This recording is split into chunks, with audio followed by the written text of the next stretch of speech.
जय Hind. Live times आप देख रहे हैं और मैं हूं आपके साथ स्वाति आर्य। स्वागत है आप सभी का बुलेटिन में। बुलेटिन की शुरुआत करेंगे सुपरफास्ट अंदाज में। हरियाणा के मंत्री अनिल विज का कांग्रेस पर आरोप। कहा, कांग्रेस ने पिछले 60 सालों में कुछ भी नहीं किया। हरियाणा में सभी फसलों की एमएसपी बीजेपी ने दी।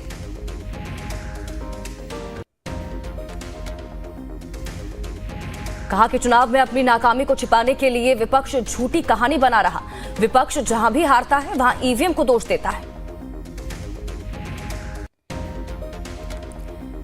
ईवीएम मामले में बीजेपी प्रदेश अध्यक्ष बावनकुले ने शरद पवार पर साधा निशाना। कहा, शरद पवार हार स्वीकारने की जगह महाराष्ट्र के लोगों को भड़का रहे हैं।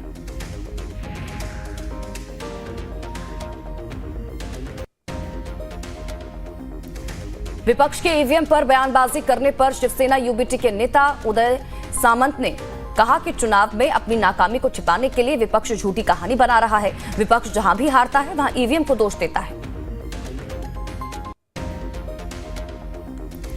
त्रिपुरा के अगरतला में गिरफ्तार हुए 10 बांग्लादेशी घुसपैठिए। इनमें 2 हिंदू परिवारों के 4 पुरुष और 6 महिलाएं शामिल हैं। बांग्लादेश में उत्पीड़न से बचने के लिए अवैध रूप से त्रिपुरा में हुए दाखिल।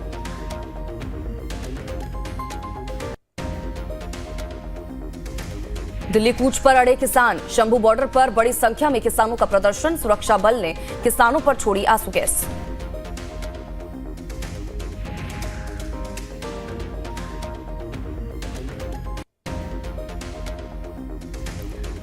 आंदोलन को एक दिन स्थगित करने के बाद 101 किसानों का जत्था आज फिर करेगा दिल्ली कूच। किसानों का कहना, सरकार ने नहीं की बातचीत की पहल।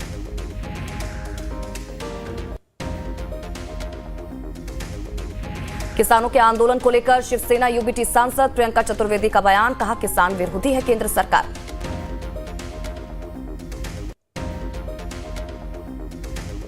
समाजवादी पार्टी के प्रवक्ता फखरुल हसन ने कहा कि बीजेपी की सरकार को किसानों से बातचीत करनी चाहिए।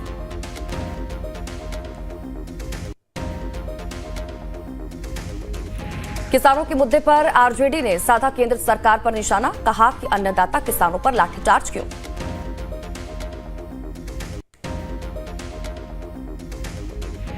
किसानों के मुद्दे पर कांग्रेस नेता सुरेंद्र राजपूत ने बीजेपी को जमकर घेरा। कहा, बीजेपी का अनाचारी शासन, किसानों से किए वादे से मुकर रही सरकार वादा खिलाफी कर रही है।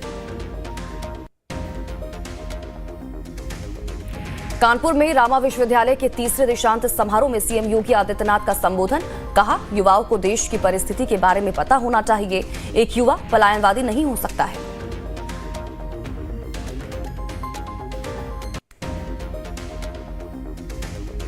आज प्रयागराज जाएंगे रेल मंत्री अश्विनी वैष्णव।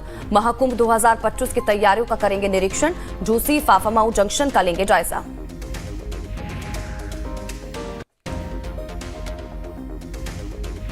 गृह मंत्री अमित शाह 2 दिन के जोधपुर दौरे पर आज बीएसएफ स्थापना दिवस के कार्यक्रम में हुए शामिल।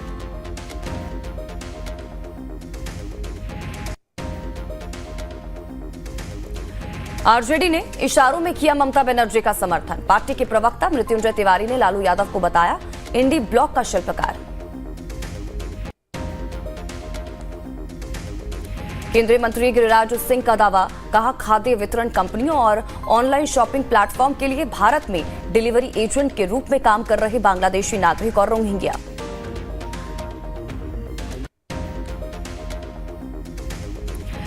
बीपीएससी प्रदर्शन में बिहार बीजेपी ने एक्स पर पोस्ट कर लिखा, अभ्यर्थियों के मुद्दों का आयोग द्वारा तुरंत किया गया समाधान। एनडीए सरकार पूरी मजबूती से छात्रों के साथ खड़ी हुई है।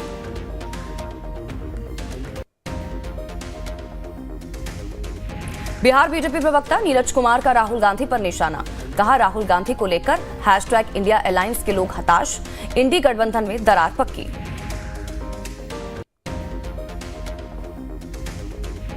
बांग्लादेश में हिंदुओं पर हो रहे अत्याचार के विरोध में निकाली गई जन आक्रोश रैली। बीजेपी विधायकों के समेत कई हिंदू संगठनों ने लिया भाग। बांग्लादेश में हिंदुओं पर हो रहे अत्याचार के विरोध में प्रदर्शन में नोएडा सांसद महेश शर्मा समेत साधु संत भी मौजूद।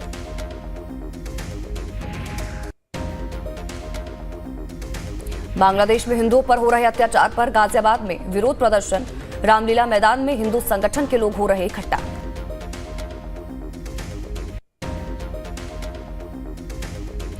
आजमगढ़ में एस्मा कानून लागू होने के बाद भी विद्युत कर्मचारियों का प्रदर्शन, विभाग को निजी हाथों में देने के मामले में विरोध। जिला प्रशासन ने कहा कि प्रदर्शन से कार्य बाधित होने पर की जाएगी कानूनी कार्यवाही।